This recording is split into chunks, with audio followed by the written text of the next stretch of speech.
It was the view, very firm view of archaeologists, that there had been no megalithic architecture. What if this isn't humanity's first civilization? We might be living through the second, third, or even 10th attempt at survival. According to a new study in archaeological evidence, we aren't the first. In today's video, I'll be discussing the fascinating history of pre-flood civilizations, starting with a place even older than we thought, the godfather of megaliths. What if a great flood didn't end a civilization, but merely buried its greatest secrets? Göbekli Tepe captivated the world with its T-shaped pillars and cosmic carvings, becoming known as the oldest known temple, estimated at 11 to 13,000 years old. Göbekli Tepe is one of history's most exciting mysteries and a site that could permanently alter our understanding of human history. But wait, another Neolithic site had already laid the groundwork for monument building on an astonishing scale. Could there be a lesser known but even more ancient prehistoric settlement buried in the hills of southeastern Anatolia? Yes, there is, and it's called Nevalı. Although few have heard of it, the site dates to the 9th millennium BC, making it at least 11,000 years old. Because Nevalı was more than just a village of farmers, it may have been founded even earlier.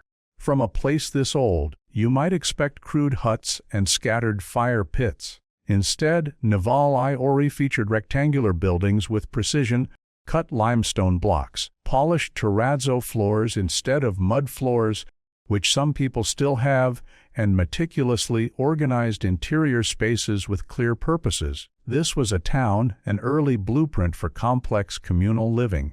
These people lived in houses, had families, hosted ceremonial activities, built sanctums, and revolutionized urban construction. But they did it around 6,000 years before anyone else. How? The pre-flood civilization that ruled the world. The architectural parallels between Nevalı and Göbekli Tepe are not just uncanny, they are undeniable. Both sites feature T-shaped monolithic pillars and were clearly places of ritual. But Nevalı came first, suggesting that Göbekli Tepe may not be the original masterpiece, but rather a grand sequel built upon Nevalı's blueprints. What's more, Nevalı may have provided not just the construction techniques, but also the ideological scaffolding for other towns, cities, and ritual centers. Göbekli Tepe might owe its entire concept to an older, wiser neighbor that simply didn't have the same PR team. Who came first? That might not be the right question. What I'm wondering is that it's not about who came first or who built which stone city earlier. I'm wondering if Nevalı and Göbekli Tepe were two places built by the same civilization. This mysterious pre-flood civilization could have built more towns, more centers, and more cities in what is now modern-day Turkey. What if Nevalı and Göbekli Tepe were only two peas in a much bigger civilized pod? A pod that got flattened and buried by a flood. Among the tools and figurines, archaeologists also discovered domesticated plant remains at the site, specifically wheat and barley, and that proves they were growing crops.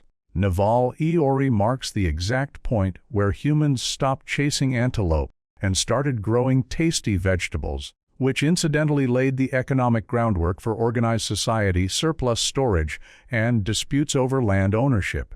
This, friends, was the beginning of civilization. So then, what happened to it? If Nevalı and other sites across Turkey can be dated to between 11,000 and maybe 13,000 years ago, then they are the pre-flood civilization. Forget conspiracies. Forget the Silurian Hypothesis. These were the real pre-flood people. This civilization drowned before history even started. What if a massive flood didn't end a world, but revealed one? We now have evidence of an advanced civilization that may have existed 20,000 years ago, long before the pyramids rose from the sands of Egypt or the Sumerians invented writing. An extraordinary civilization may have existed, a civilization wiped off the map by a flood so massive it makes Noah's Ark look like a weekend canoe trip.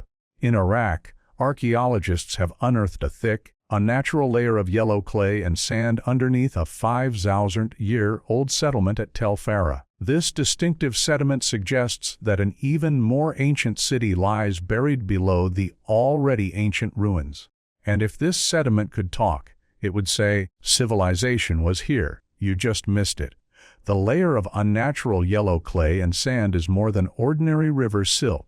It is a distinctive flood layer, the geological equivalent of a crime scene chalk outline. This type of clay and sand is usually found in places that were inhabited by people. Similar flood deposits have already been uncovered at other iconic Mesopotamian sites like Ur and Kish, as well as Harappa in modern-day Pakistan and Nile settlements in Egypt. Basically everywhere, these flood deposits seem to crop up all over early civilizations, which could mean that either a lot of civilizations got simultaneously unlucky with their plumbing, or we are looking at the geological footprint of an extinction-level flood event. But is it the Genesis flood archaeologists are seeing, or a flood that's even older?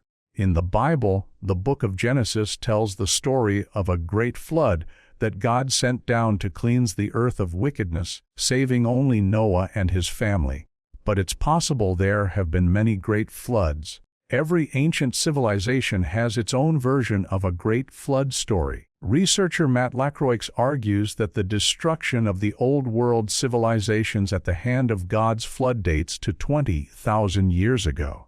That would be pretty incredible, seeing as known civilization got its start about 6,000 years ago. That would be 14,000 years after this flood swept across the world and left behind its unnatural yellow clay and sand deposits, which would mean that there was another civilization before this one that reached its sinful peak 200 centuries ago and was slapped down by God. According to Lacroix, this wasn't a localized flood that messed up a few random towns. It was an era-ending juggernaut that drowned entire cultures and buried their cities in mud so deep they stayed hidden until now. If all of this does turn out to be true, because right now it's mostly speculation, it could throw our entire timeline into chaos, which is pretty exciting. The world before the world we know. Lacroix's theory pushes the origin of complex civilization back at least 8,000 years, far before Sumer Akkad, or even Göbekli Tepe, which is estimated to be about 12,000 years old. He is adding on 8,000 more years beyond that. Think about it. All of recorded human history could be a second act, one that started after the curtain had already dropped on a forgotten golden age of previous ancient civilizations. What kind of tools did they have? Did they chart the stars? Did they build monuments that are now underwater or buried? Experts don't know. But now they might finally start to find out, because if there was a mighty civilization that moved mountains and harnessed the energy of the earth, they would be buried underneath everything we know, whatever structures they built, the houses, the fortresses, the temples, whatever would be buried under flood deposits. That is, if the structures exist. These flood deposits have been identified, but they haven't been thoroughly studied, and nobody has started digging yet. Until archaeologists can dig their way into the depths of the earth, we won't know for sure what's down there, but we can guess. So, drop your own guesses in the comments. The Silurian Hypothesis.